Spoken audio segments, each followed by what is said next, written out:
Of everybody's time, and we have 1 hour for the library board candidate forum. I thank you all for coming tonight, and I thank the Elmwood Park Library for hosting us. My name is Peggy Kell, and I am the voter service chair for the League of Women Voters of Oak Park and River Forest. The League is a nonpartisan organization, and we do not ever endorse candidates, but we do believe that voters should hear from the candidates who are running to represent them. Again, we thank the library for this space. This forum should last 1 hour. The candidates will have 1 minute for opening statements, followed by questions for them, timed at 1 minute, and finishing a 1 minute closing statement. Audience questions will be reviewed and read by me, and we reserve the right to select questions for appropriateness and to avoid duplication. I'm not trying to censor anybody, but sometimes if the same question is asked more than once, it doesn't add anything to the candidate forum. So we have members that will be around, 2 of our members that have index cards and pens. So if you did not get one at the door and you find that you have a question during the forum, raise your hand, they will give you that, and then they'll collect the card and give it to me. There are 6 candidates, first of all, there's a timer in the front row, and she has paddles. She will keep them down so it doesn't look like a crossing guard, but it's again to keep everybody on task here so that the candidates can see her, I can see her. Candidates, I'm not going to cut you off. If she has the stop button, you don't have to stop mid-sentence. Please finish your thought, but just to keep everybody on time here. There are 6 candidates running for 3 open positions. The candidates are Alice Balundis, Alice Balundis, Jack Bauer, Peter Fosco, SK Narayan, Amy Prechel, and Meredith Zinanni. Tonight, though, and Jesse Jesus Segura is running for unopposed for a 2-year term. The candidates that are participating tonight are Jack Bauer, Amy Prechel, and Meredith Zinanni. So we're going to start with opening statements, and Jack is going to start first. Again, 1 minute opening statement, and then we'll just go in order, and then for the first question, then Amy will start first answering that question. So that's how we're going to, the format for the. Okay, all right. Well, thank you, Peggy. Thank you, League of Women Voters. Good evening, everyone. My name is Jack Bauer. I've lived in Elmwood Park for 4 years. I recently welcomed our baby daughter into this community. My wife, Anna, has lived here much longer, since she was a child. Her family moved in when she was 5, actually on Halloween, and they didn't know anyone, so her and her brother said, let's go to the library, and she still tells me that's the best Halloween she can remember. So I think that's exactly what a library should be, a welcoming space for everyone, whether it's your first day, you've lived here, or you've lived here 30 years in Elmwood Park.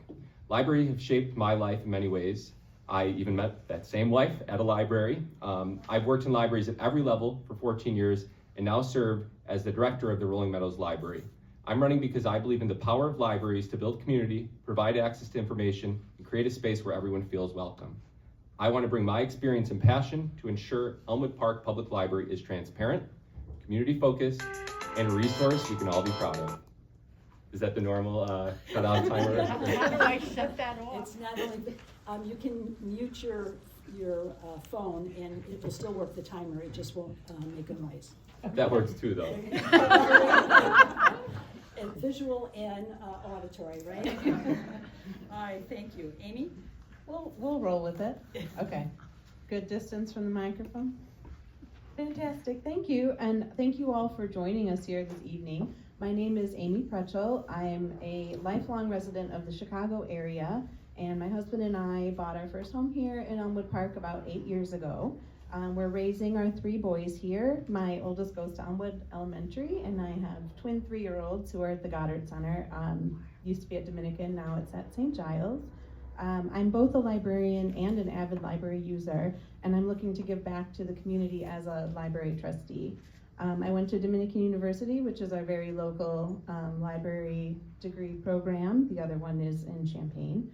And since then I've been working in Chicago area libraries, including 3 public libraries in the SWAN Consortium, which the Elmwood Park Library is a member of. I'm currently the Assistant Director of the Prairie Trails Public Library, which is in Burbank, and I oversee circulation, technical services, and IT there. In addition to working in the library, I spend a lot of time here at the Elmwood Park Library. I read with my children nightly, and I love that I'm able to check out items from this collection to support their interests. Yeah, and I love libraries, and I'm happy we're all here, and I look forward to taking your questions. Thank you. Meredith? Hi, my name's Meredith Zinanni. I've been an attorney practicing in Chicago for over 20 years, and I've been volunteering for approximately 15 years with a nonpartisan voting organization that is not the League of Women Voters, to be clear, protecting voters at the poll. I am a nearly lifelong avid reader, and libraries are key to feeding that habit. One of the first things that I did when I moved to Elmwood Park approximately a little over 11 years ago was get a library card. The library offers so many different resources to the Elmwood Park community, and I appreciate that those people use those resources in different ways. And I want to give back to Elmwood Park and continue to build on the many good things that the library is doing to provide lifelong learning opportunities and a connection within our community. I believe that a board that operates transparency and collaboration with each other can do even more to further the library's mission and ensure that the library remains a welcoming place for everyone in the community. Thank you. Our first question will be for Amy. How would you work to make sure that people being targeted by the federal government continue to feel welcome, safe, and included at the library? Oh. Wow, that's a big one to start with. So something that I did recently at Prairie Trails, which is a library that I work at, is that, I don't know if you have heard of like the red cards that are being distributed in Chicago, but they kind of like lay out what people's rights are, and it includes wording on like what to say if like ICE agents like come to your home, like it's like you don't have to allow them in. You can, say like, I want to get my attorney, and that, and it came in a bunch of different languages. So in the community where I work, in addition to English, the most popular languages are Spanish, Polish, and Arabic. So I made sure we had them printed out in those languages. So that's just the first thing that came to my head. I will say, like, libraries are for everybody. No one working in a library would necessarily know the immigration status of anybody using the building. So, and I've got the stuff. So. Thank you. And also, if any of you want me ever to repeat a question, please ask and I can do that. Meredith? I think one of the most important things is having a vibrant collection and programs that are offered to ensure that everyone in the community, no matter of immigration status or language usage or LGBT status, all feel welcome, that there are materials available to them where they can read about or watch movies about people experiencing similar things to them, and that those of us who may not be part of one of those protected groups also have the opportunity to learn about the experiences of different populations. And I think the work that the Elmwood Park Library is doing to make sure that it's offering various language resources, both in their collections and with their programming, all furthers the acceptance of different aspects of our community. Thank you. Jack? So I think the key thing to answering that question, in addition to what Amy and Meredith just said, just making sure the library is welcoming for all residents and really emphasizing that. I often hear newer residents being dismissed when it comes to the library or Elmwood Park as a whole. Lifelong residents, of course, deserve respect. They've helped shape this wonderful community. But Elmwood Park can't thrive without welcoming new residents and young families. It's not uncommon to hear, you haven't lived here long enough to have a say, or if you don't like it, move away. I strongly disagree with those statements. Whether you've lived here your whole life, you just bought a home, you're renting, or even just passing through temporarily, your voice matters. If nowhere else, the library should be a space that reflects the needs and interests of everyone in the community. As a trustee, I'll make sure the library serves and represents every resident in Elmwood Park, because I think that's what a strong community does. Thank you. Meredith, you'll start the next question. How do you plan to engage with residents and maintain transparency in your decision-making processes? I think that the library board meetings are a valuable resource for the community to engage directly with the board, express their views on issues that are on the agenda, and continue to receive that feedback and engage with it. I think I've been attending library board meetings for roughly 2 years now, and while the opportunity is given to speak, I don't hear the library trustees engage with the feedback that they receive from the community. And I want to see more discussions by the board to acknowledge the feedback, whether it's live at the Board of Trustee meetings, through an email, or other means of that the community provides information about to the board about what they're looking for. Thank you. Jack? Could you repeat the question, please, Peggy? What are the most, what was my question? What was my question? I just asked you. Too many questions up here. It was about It's regarding transparency, I engaging think. and maintaining. There we go. How do you plan to engage with residents and maintain transparency in your decision-making process? So if I'm elected to serve, my primary goal would be to regain the trust of the whole community, to foster transparency, and like I said, to make sure the library is serving all residents. I think that transparency equals trust. The library has made some positive steps in this direction with, they now stream their board meetings, but I think there's a lot of work to go. They could have more actively participated in events like these. They offer this space, but I wish they publicized this event. I wish they streamed this like they do with their board meetings. I want to serve on a board where it is clear that there are no ulterior motives other than to serve every resident of the library equally. I know nobody is perfect, so I would be open to accept any criticism and work constructively and respectively with any critics to create a library that serves me and them and everyone else. Thank you. Thank you. Amy? I would just like to add, I appreciate that now, thanks to the effort of some concerned citizens like in Elmwood Park, that the board meetings are streamed, and I appreciate that. Something that I would like to see added would be to have the entire board packets posted on the website after the minutes are approved. And also, oh wait, there was one other thing. I wrote it down. Oh, there's me getting nervous.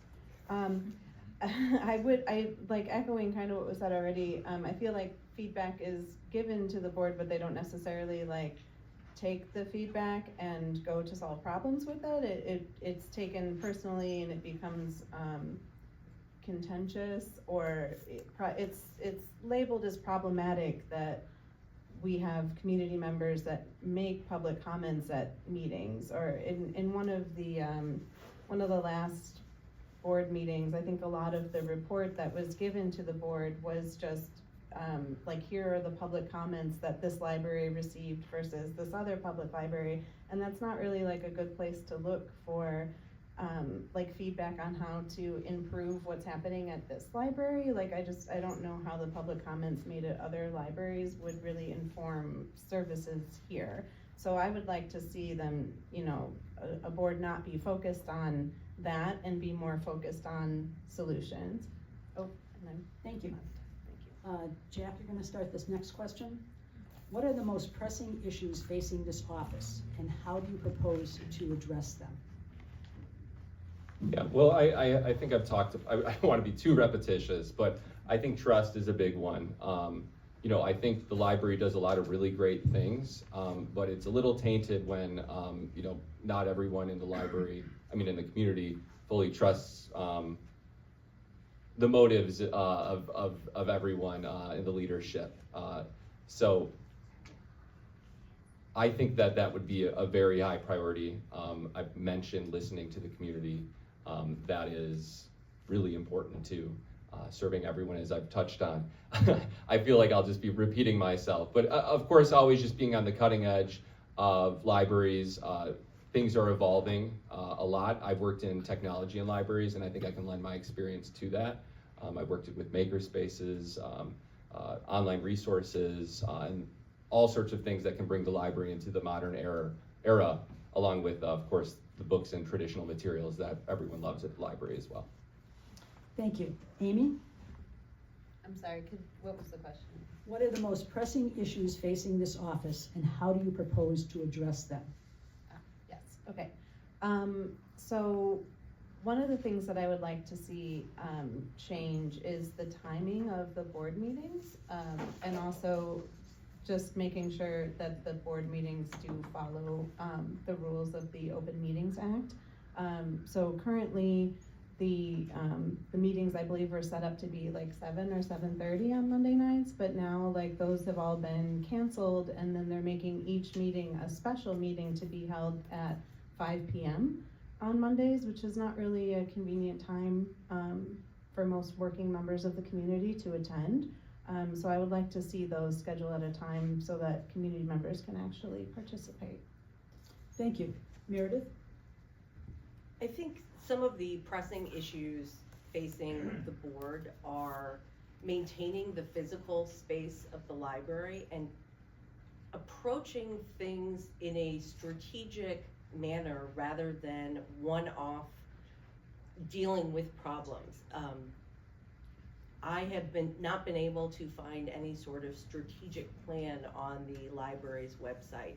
I think the last one that I found, and the link is not working, is from 2016 to 2019. And I think taking a step back, giving the library board the opportunity and the space to stop, think about what needs to be done over the next 4 years in terms of, you know, prioritizing different community groups, figuring out how we are going to deal with ongoing maintenance issues in the building, and coming up with a plan, both, you know, how are we going to do it and how are we going to fund it. Just thinking strategically and thinking ahead rather than reacting to events that occur. Thank you. Amy, you're going to start this next question. How would you recruit and support the most highly qualified staff at the library? Yes, thank you. So provided that things are going well, a library board would be collaborating with the director.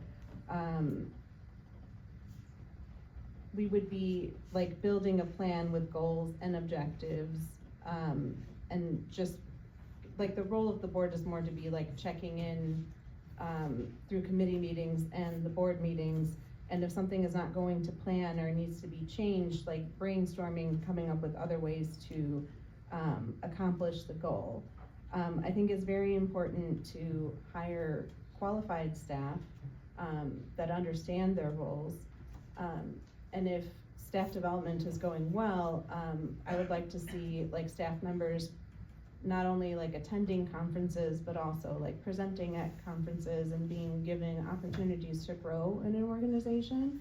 And as a supervisor, like I like to give staff opportunities to do what they enjoy, like while they're at work. I think people do the best work when they get to like work on things that they're passionate about.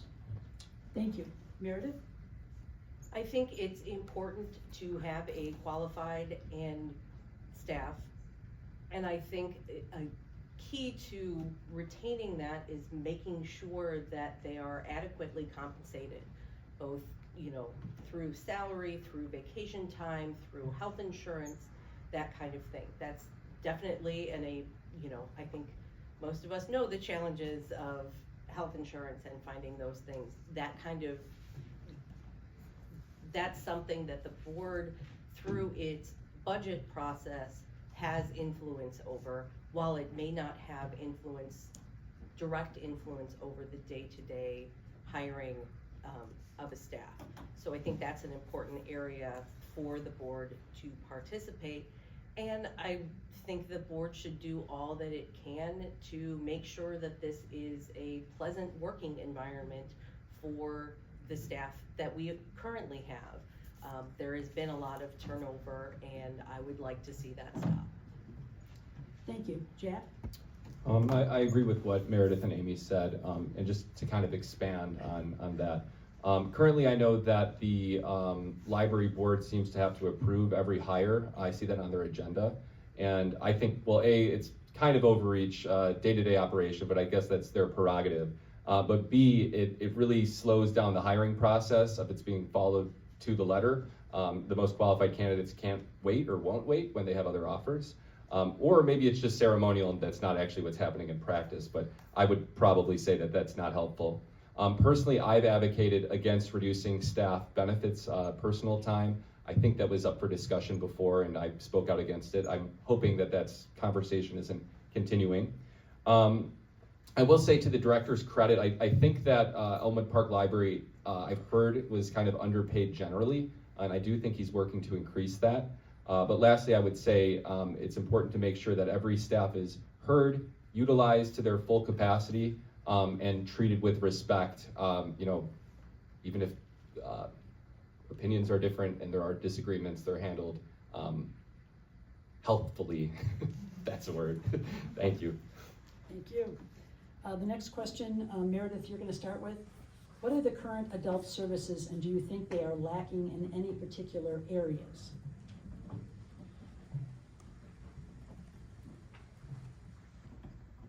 In terms of the collection materials, I'm not aware of any, gaping holes in the collection materials. And I don't think, as a board member, there is a direct influence that the board should have under its guidelines. There's a collection development policy that specifies that the adult services head should be in charge of determining what's in the collection based on their their training as well as their experience interacting with the public to determine what's necessary. I would like to see a few more adult programs. I think that's an opportunity to build community for people who may not otherwise meet people in Elmwood Park. Thank you. Jack? I've heard a lot of good things about a lot of our library services, including the adult services here. I think there is a strong array of offerings for adults. And forgive, sometimes it seems like not all the information on the website is completely accurate. So if I missed it, forgive me, but I do think it's always a benefit for libraries to offer public notary services. Whenever I need a document notarized, I panic and try to figure out where is open after 5 p.m. that I can get it notarized. So I think that's always great to explore, and I think Elmwood Park exploring that would be wonderful. I will say also, there was an accident where someone ran into the building in a car and it put, I think, 2 of the meeting rooms out of commission. Thankfully, they're back in use, but it was several months at least, and I know that people really look at libraries for meeting spaces now, and I think just more conference and meeting rooms and just general space for the public would be a real asset, and that's something I would definitely advocate for. Thank you. Amy? I would say for me, just as a user of the library, I've been pretty well satisfied with the offerings for adult services, but I'm mostly like an ebook user, and when I'm here, I'm like mostly with my children in the children's area. One thing I will say is that we have an au pair. It sounds bougie, but it counts the same as putting one baby in daycare, and then I ended up with twins. So we have an au pair. She's a wonderful woman from Colombia, and she likes to read in Spanish. And when we come here together, sometimes she has some difficulty finding like books that she hasn't already read or like newer material in Spanish. So that's something that I would like to see maybe expanded a bit. But otherwise, I'm very satisfied just as a library user, like with the collection, and there hasn't, I haven't had like long waits for holds or anything like that. Thank you. Jack, you're gonna start the next question. What is your approach to fiscal responsibility and budget management for this local government? I think that's a great question. I just got my tax bill in the mail, so the issue's fresh in my mind. I believe in making the most of every tax dollar, and while I think funds are generally used responsibly here, I think there's room for improvement. For example, I've shared feedback that I don't believe the library director's last contract puts taxpayers' interests first. There's a history of limited transparency, as we've covered before, when it comes to library finances especially, and that's something I want to change. Kind of jumping off what Amy was saying, I think right now if a resident wants to see detailed financial reports, they have to file a Freedom of Information Act request. As a trustee, I'd like to push to publish monthly financial reports, which is very common at different libraries, so people can proactively see these and don't have to file a FOIA request. I'd also advocate for a thorough review and a competitive bidding process for all current contracts. The library has lost some public trust, as I've said, and conducting these evaluations transparently would go a long way in rebuilding that confidence. And at the end of the day, it's about making sure every dollar is spent wisely and that residents feel informed and confident in how their money is being used. Thank you. Amy? Yes, it is critically important to engage in a competitive bidding process for any large project and to take the lowest qualified bidder. I have some experience with this, like as a library employee, some areas where I've saved the library that I work at, a significant amount of funds is in telecommunications by moving off of a landline for fax service and switching over to a digital fax. And also we just negotiated for a new multifunction copier. So I saved my organization $20,000 and then I think $6,000 on the second one. So just going through all of those services that the library does need, but going out to bid for them and picking the lowest qualified bidder. I also think it's important to hire only qualified candidates because it takes time to develop staff. And I do not advocate for cutting positions such as cutting the assistant director position or the office manager position in order to pay higher salaries for some staff members. I also do not support giving 40% raises or offering guaranteed pay contracts, which is virtually unheard of in Illinois libraries. Thank you. Meredith? Can you repeat the question so I don't say the same thing to me? Hopefully. What is your approach to fiscal responsibility and budget management for this local government? Well, instead of repeating them, I'm going to repeat myself. I think this is the kind of thing that having a forward-looking strategic plan can help with. If you know what's coming, what you need to plan for, you are not reacting to emergency situations where you're not able to solicit all of the bids. You just need a problem fixed in the short term. I think that is, I think that will contribute to fiscal responsibility. I completely agree that, work that is done should be, bids should be solicited, and we should be looking for opportunities to save money without, cutting the key aspect, which is the people that serve this community. Thank you. Amy, you'll start the next question. How should the library respond when a book or other reading material is challenged? Are changes needed to this process? I have not challenged a book here, so I don't know what the process is. But I can speak to it more in general terms. I would be disinclined to remove any material from a library's collection in response to a challenge. Occasionally you'll see a book move from maybe like a children's area to YA or YA to adult. There should be a collection development policy in place guiding the type of material purchased for the collection, because no library buys everything that's published. Every library should have a process in place that looks something like this. You've got a reconsideration of materials form that's available for patrons who say they have an issue with material in the collection. It should first go to the department manager to make an assessment on, and if they want to appeal that decision, it would go to the library director, and if the patron wants to again appeal, it would go to the library board. The request form should include questions like whether they read or viewed the work in its entirety, which sections are being objected to, and what they're recommending be done with the material. Also, whether the person making the challenge is a resident of the community or a library card holder, because a lot of the groups that are challenging material, you know, Moms for Liberty and such, they're just kind of like copy pasting their challenges and not even reading material in its entirety before making an objection to it. So those are the important factors for me. Thank you. Meredith? I fully support the law that Illinois passed in 2023, preventing book banning in libraries.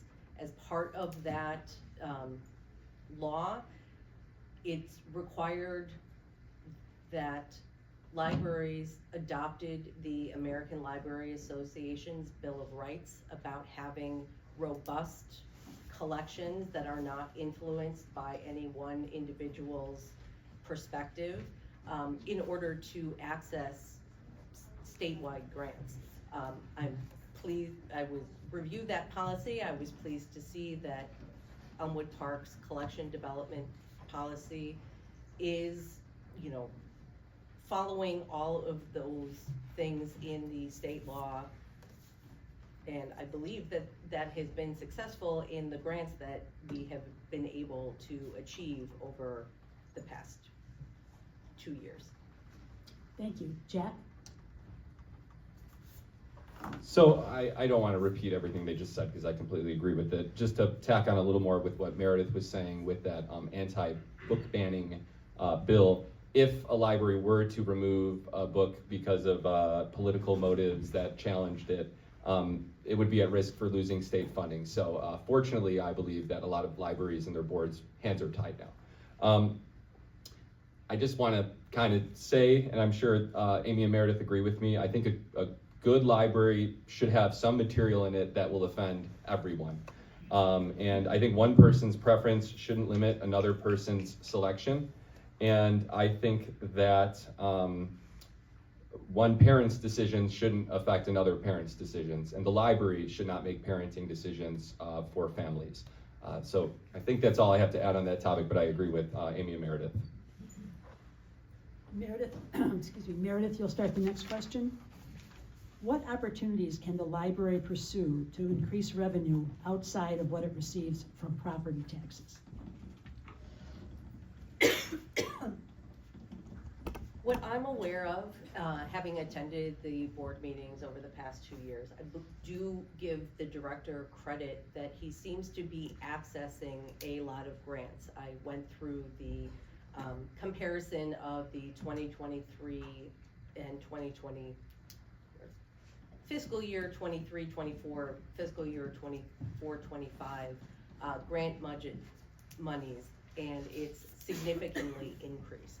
And I think continuing to look for opportunities, you know, targeting the specific needs of the Elmwood Park community and the library's, you know, physical space, and really moving the library, continuing kind of the technology pieces that Jack has mentioned. I think that is an important source of additional revenue. Thank you. Jack? It's a tough question because the majority of public libraries' funding is just very much through the taxes that they collect, not just from residents, but also through industry and through commercial, you know, businesses as well. So, you know, it is always worth exploring other revenue opportunities. You know, I think one of the biggest ones that libraries do explore are different grants. You know, there is the well, per capita grant is from Illinois State. Every library gets that. But I know they've also pursued Project Next Generation here, which is wonderful.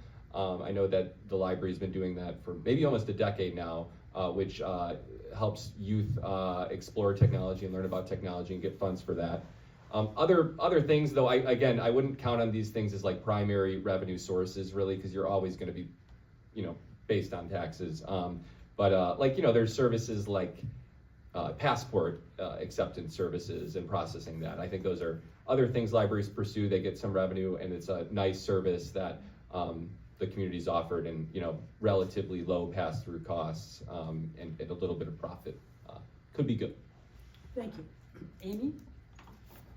Sorry, can you repeat the question one more time? This is about additional avenues for additional revenue Right. for the What library. opportunities can the library pursue to increase revenue outside of what it receives from property taxes? Yes, I guess I would just like to take a little step back from that question and ask like why and what for, and is that really like the best way to go about funding different initiatives at the library? Because if you find that you're like overspending in some area, you could just stop doing that and then use those funds to pay for something else. So I do kind of wonder like what the question asker feels needs to be funded, and whether it's not just being made a priority like of the library. The community that I work in currently, like it's not an affluent community, and some of the most popular programs that we've started doing recently are things that hardly cost anything for the library, because we're trying to introduce more things around like mutual aid. So two things that I've planned and executed recently were like a houseplant swap, where people just brought in cuttings of their houseplants and then exchanged, and it didn't cost us anything because it was the patrons bringing in the material that they didn't need anymore.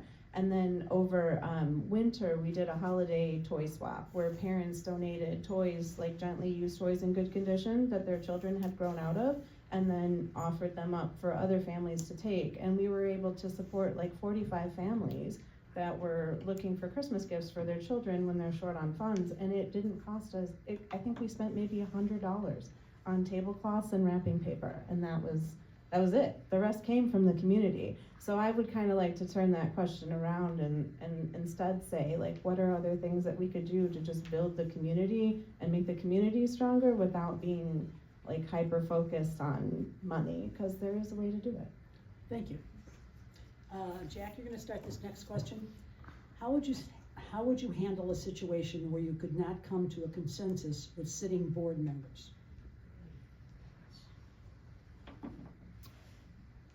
So when you can't come to a consensus, the result is just the status quo, what it was. So I think it's really about, like, if it's clear that there's just an impasse, exploring other options to solve the problem. It's kind of an abstract question without specifics. I should try to think of some specifics there. But I would just say that, if it's just something that people can't agree on, they should be creative and look for alternatives that they perhaps can all agree on. I think it's important to try to build consensus on a board. A split board is very difficult to work with.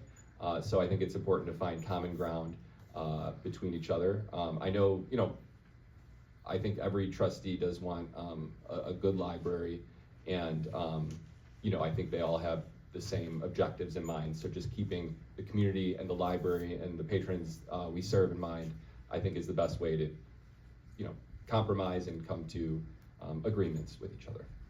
Thank you. Amy?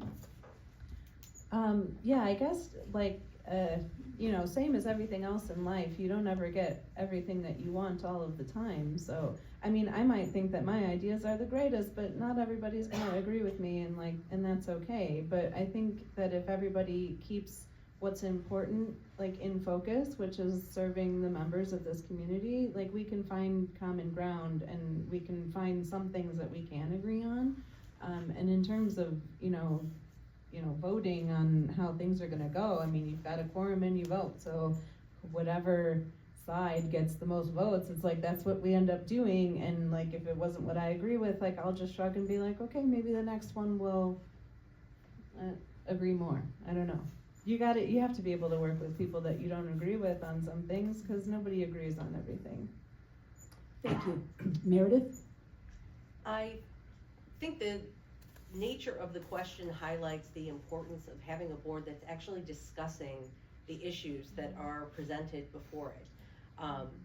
Because only through those discussions can you find those areas of compromise when you have a dispute or a different perspective. You know, boards are set up with an odd number of people so that you don't, you know, have an impasse all that often.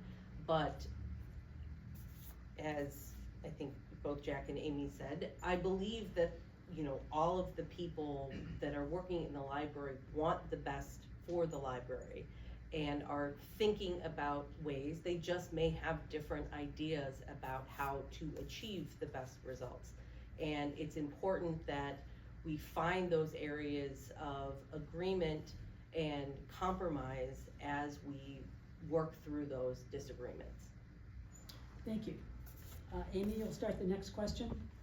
I know you may have a lot of things pro and con, but what's one thing that you value about this library, and what is one thing you would like changed?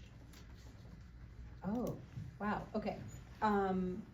Something I love about this library, and it's what I love about all libraries, is that it is free to come here. Like, if you're looking for something to do and you don't want to spend any money, go to the library. If you need to get your kids out of the house and you don't want to spend any money, take them to the library.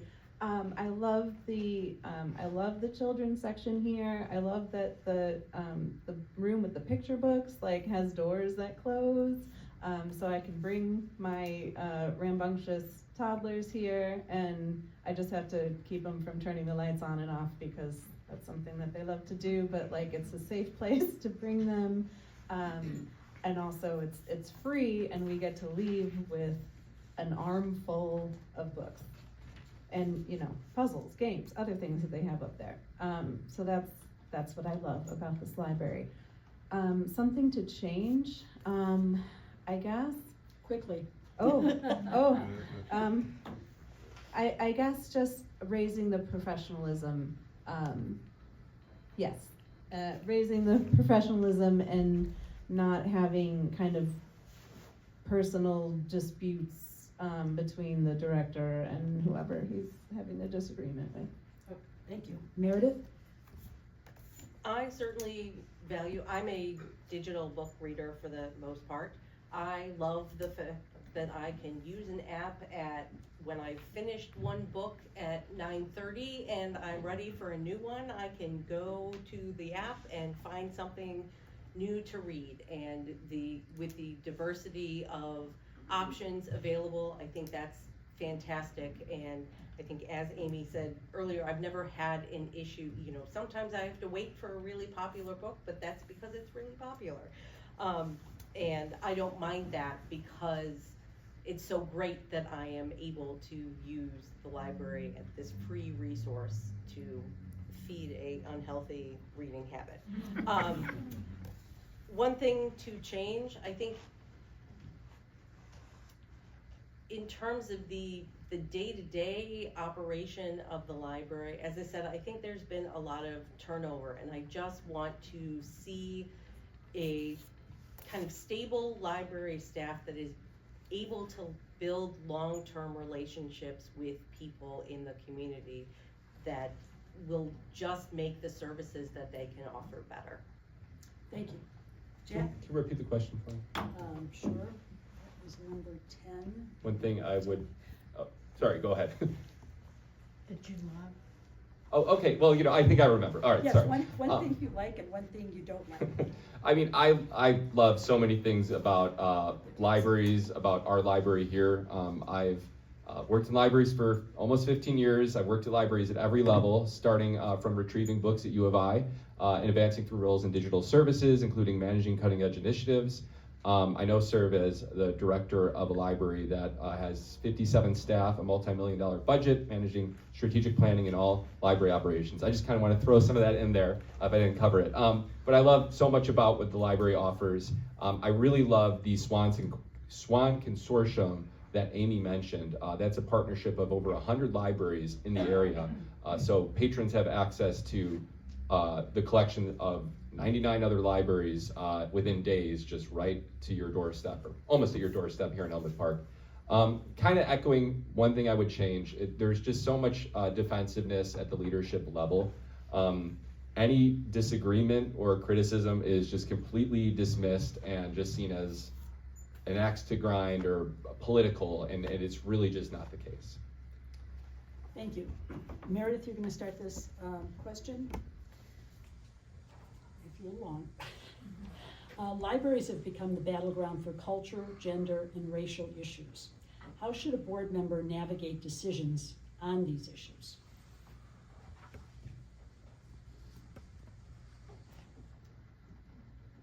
I think the board's role is to set policies for the library. It is not to get involved in the day-to-day operation of the library, collection decisions, things like that. I think that the role for the board is to look at their policies that are in place that, you know, talk about having a robust, diverse collection that's, you know, welcoming to all aspects of the community, and making sure that all of their decisions, if their outreach within the community, just furthers those policies that are already in place. Thank you. Jack? Please repeat the question. Libraries have become the battleground for culture, gender, and racial issues. How should a board member navigate decisions on these issues? Yeah, so I think Meredith covered it pretty well. A board should trust the staff that they're hiring to run the library, and those staff have been trained on, you know, the materials to select, to be responsive in the programs they offer and the services they offer, to be responsive to the needs of the community. So I think kind of deferring to them in terms of what seems to be, you know, proper, I think is good. I do think the library should strive to remain neutral on many issues. You know, you don't want to provoke one side or another, so I think that really does benefit a library. Yeah, I think that's my answer. Thank you. Thank you. Amy? I guess, so what's holding me up about this question is like the battleground. Like, I don't feel like libraries are a battleground. They shouldn't be a battleground.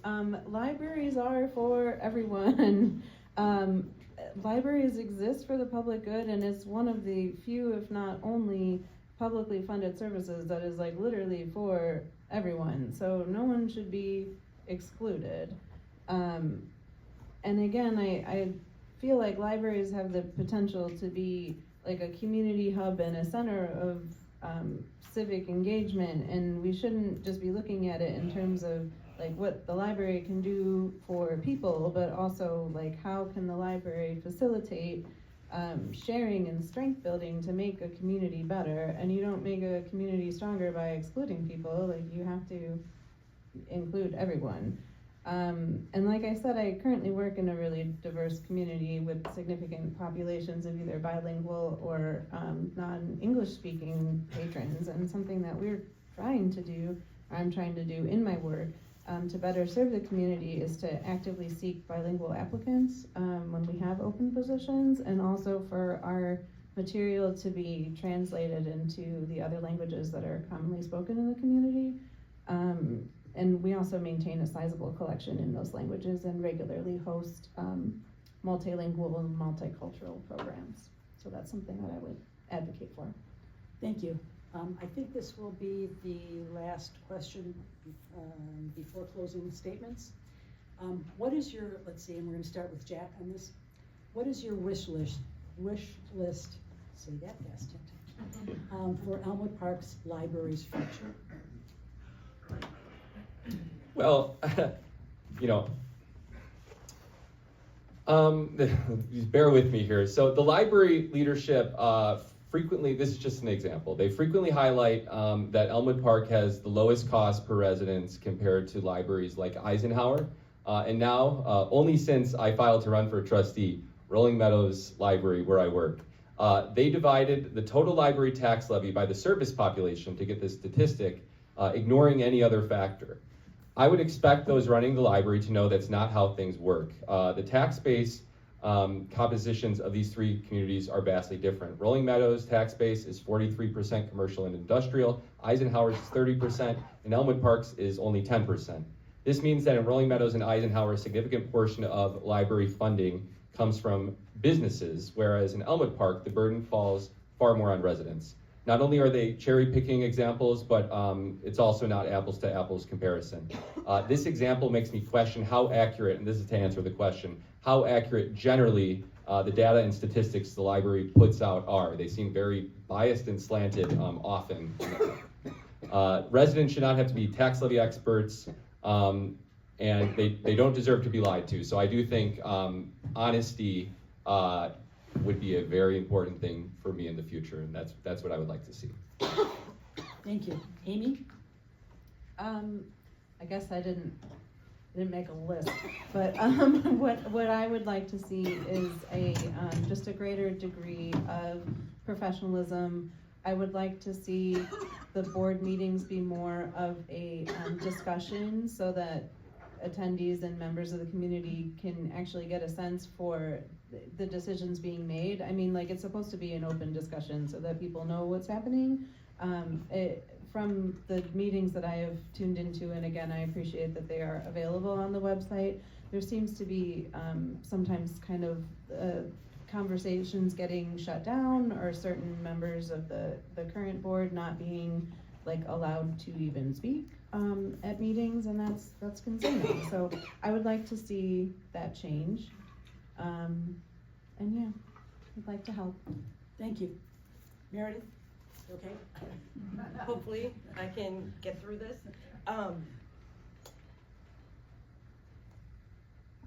My wish list for Elmwood Park's future,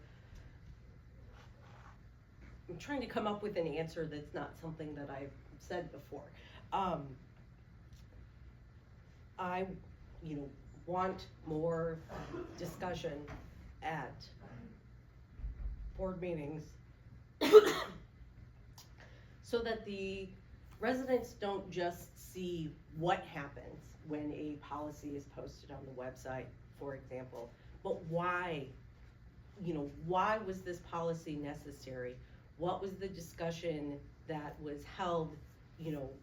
Was there something that occurred at the library that made it apparent that this new policy was needed?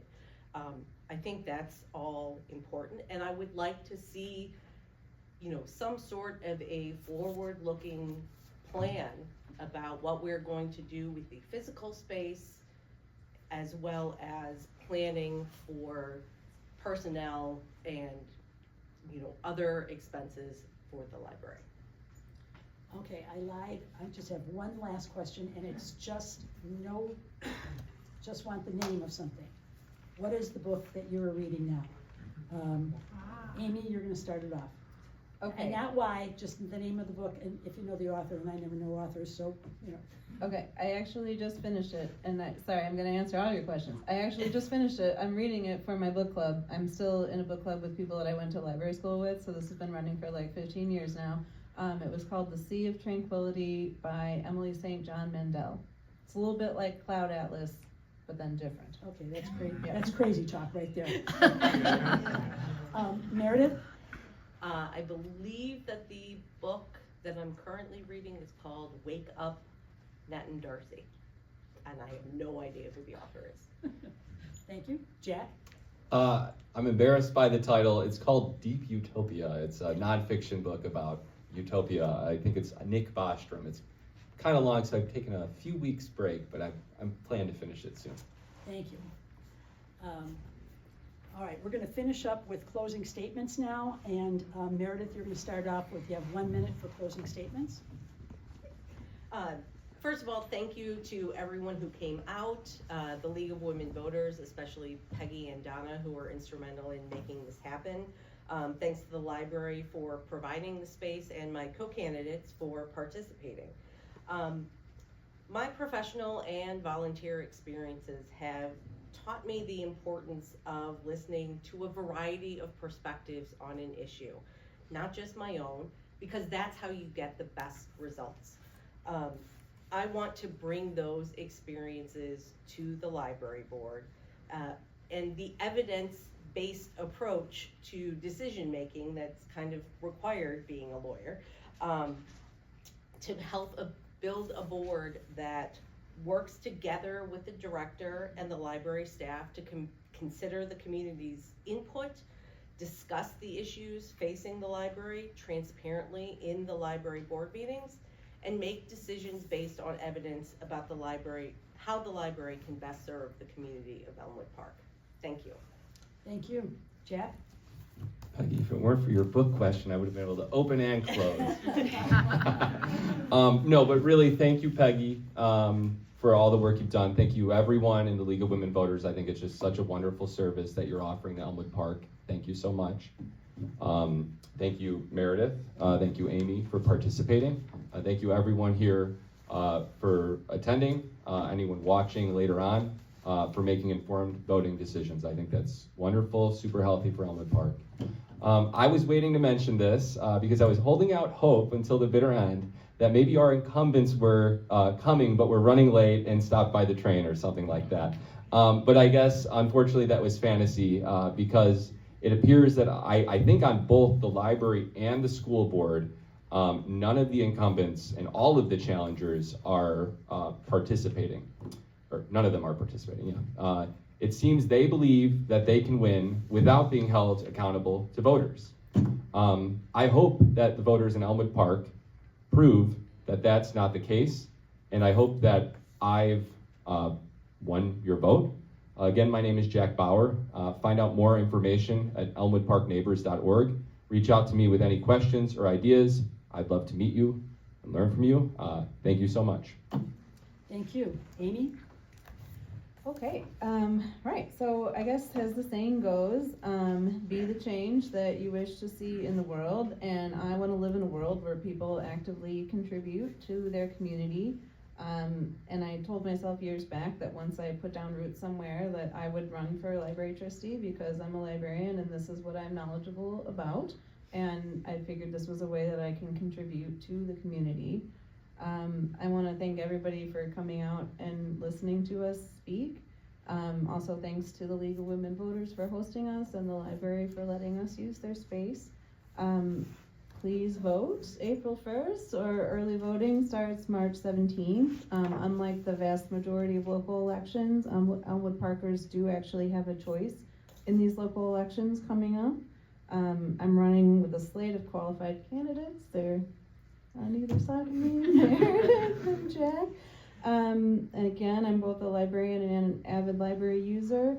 And I'm looking to give back to the community as a library trustee. I'm really excited about the opportunity to volunteer my talents for you, and I hope that you've appreciated what we've had to say, and thank you all for coming out and for asking this question. Yes, I appreciate it.